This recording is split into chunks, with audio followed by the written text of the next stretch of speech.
गर्मियों में ठंडा ठंडा जूस और शेक पीने का मन किसका नहीं करता।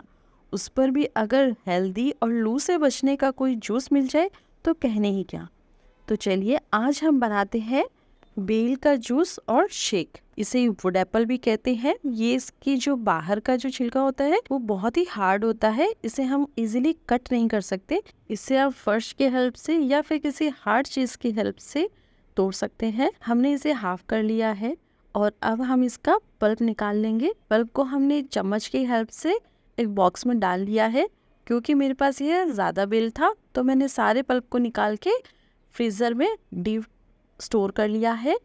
क्योंकि अगर बेल ज़्यादा दिन तक बाहर पड़ा रहता है तो इसमें फफूंदी लग जाती है और वो ख़राब हो जाता है, फिर आपको उसे फेंकना पड़ता है।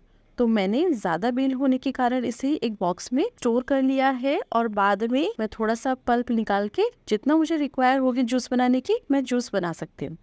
तो चलिए थोड़ा सा पल्प जो है वो हमने स्टोर करने के रख दिया है और थोड़े से का आज हम शेक और शरबत बनाएंगे। तो हमने पूरा पल्प चम्मच की हेल्प से खुरच खुरच के निकाल लिया है। एक्स्ट्रा पल्प को हमने एयर टाइट कंटेनर में जार के डीप फ्रीज में स्टोर कर लिया है और बाकी जो पल्प बचा था का हमने चलने में डाल लिया है ताकि हम उसका शेक और जूस बना सकें। पल्प अगर हार्ड हो तो आप इसे डायरेक्ट किसी बाउल में डाल के उसमें थोड़ा पानी डालिए और उसे हाथ से मैश कर लीजिए। इसमें बीज और एक्स्ट्रा फाइबर होगा, उसके बाद उसमें चलने से छान लीजिए। मेरा यहाँ पर बहुत सॉफ्ट था तो मैंने उसे चम्मच की हेल्प से निकाल लिया है। इसमें मैंने बीच बीच में पानी ऐड करा है ताकि जो पल्प है वो नीचे बाउल में स्टोर होता रहे और जो एक्स्ट्रा फाइबर है वो चलने के अंदर ही रह जाए। गर्मियों में लू से बचने के लिए कैरी और बेल का शरबत जो है वो बेस्ट ऑप्शंस होता है। उसमें भी अगर आइसक्रीम डाल के शेक बना दिया जाए तो बच्चों को ये बहुत पसंद आता है। आधे बेल के पल्प से हमने यहाँ 2 ग्लास जूस और 2 ग्लास शेक बना लिया है। तो आप उसके अकॉर्डिंग इसमें पानी डालिए। जब तक हम इसे मैश करके पल्प को अलग कर रहे हैं तब तक हम इसके फ़ायदे जान लेते हैं।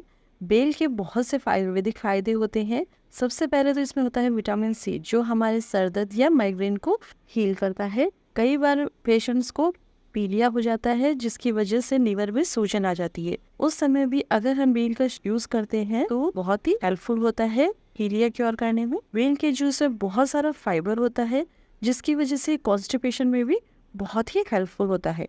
इसमें विटामिन ए होता है जो कि हमारी आंखों के लिए बहुत ही अच्छा होता है। वैसे भी जब आजकल के युग में जब बच्चे सारा दिन मोबाइल में लगे रहते हैं तो उन्हें अगर हम बेल का जूस या शेक दें तो ये बहुत ही हेल्पफुल होता है। बेल में आयरन बहुत ही अच्छी क्वांटिटी में मिलता है तो जो एनीमिक पेशेंट्स होते हैं जिनमें खून की कमी होती है उनके लिए भी ये बहुत ही अच्छा रहता है। जिन लोगों के लिए पेट या आंतों की बीमारी होती है उन्हें गैस्ट्रिक अल्सर्स हो जाते हैं तो डॉक्टर्स के अकॉर्डिंग अगर हम बेल का जूस नियमित रूप से यूज़ में लेते हैं तो गैस्ट्रिक अल्सर्स में ये बहुत ही अच्छा रहता है। बहुत से लोगों को ऊट पटांग खाने की वजह से गैस की प्रॉब्लम हो जाती है तो बेल का जो शरबत है या शेक है या बेल का सेवन जिस भी रूप में किया जाए उस समय गैस की समस्या से ये निजात दिलाता है। इसमें vitamin A, C, iron, zinc बहुत अच्छी क्वांटिटी में मिलता है जिससे ये हमारे बालों की रूसी भी ख़त्म करता है और बालों की हेल्थ के लिए भी ये बहुत ही अच्छा होता है। बेल का यूज़ वैसे तो गर्मियों में ज़्यादा किया जाता है क्योंकि इसकी तासीर भी ठंडी होती है तो सर्दियों में हमें इसका यूज़ करने से बचना चाहिए और गर्मियों में इसका नियमित यूज़ करना चाहिए। बेल के पल्प को सुखाकर उसका पाउडर बना सकते हैं, इसका मुरब्बा बना सकते हैं, इसका जूस, शेक या शरबत बना सकते हैं। इसीलिए बेल का सीज़न जब आए मतलब गर्मियों में जब ये आता है तो हमें इसका बहुत ही अच्छे से यूज़ करना चाहिए। लीजिए सारे पल्प को हमने छान लिया है और जो ऊपर फाइबर और बीज थे उन्हें हमने हटा दिया है। पूरे पल्प को हम एक बाउल में इकट्ठा कर लेंगे।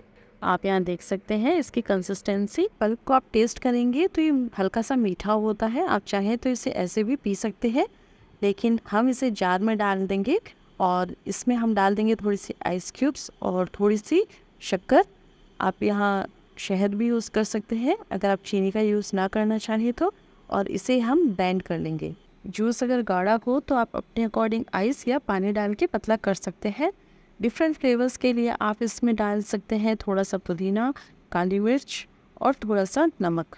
इससे आपको डिफरेंट फ्लेवर का जूस मिल जाएगा। और लीजिए तैयार है बेल का जूस। इससे आप स्पाइसी पीना चाहते हैं या नॉर्मल मीठा, ये आपके ऊपर डिपेंड है। दोनों ही तरीके से ये बहुत टेस्टी लगता है। चलिए अब हम बनाते हैं बेल का शेक। तो शेक के लिए जो जूस हमने बनाया है उसी में हम डाल देंगे 1 ग्लास दूध। दूध हमने यहाँ चिल्ड यूज़ किया है और उसमें हम डाल देंगे थोड़ी सी और चीनी। चीनी एक्स्ट्रा इसलिए डाली है क्योंकि हमने यहाँ दूध फीका यूज़ करा है। और इसमें हम डाल देंगे 2 स्कूप वनीला आइसक्रीम। आइसक्रीम से इसका टेस्ट बहुत ही अच्छा आता है। शेक्स कोई भी हो, अगर हम उसमें थोड़ा सा आइसक्रीम डाल देते हैं तो उसका जो शेक है वो बहुत ही टेस्टी बनता है। ब्लेंड करने के बाद आप यहाँ देख सकते हैं जूस बहुत ही अच्छा दिख रहा है, बिल्कुल बाज़ार में मिलने वाला शेक जैसा।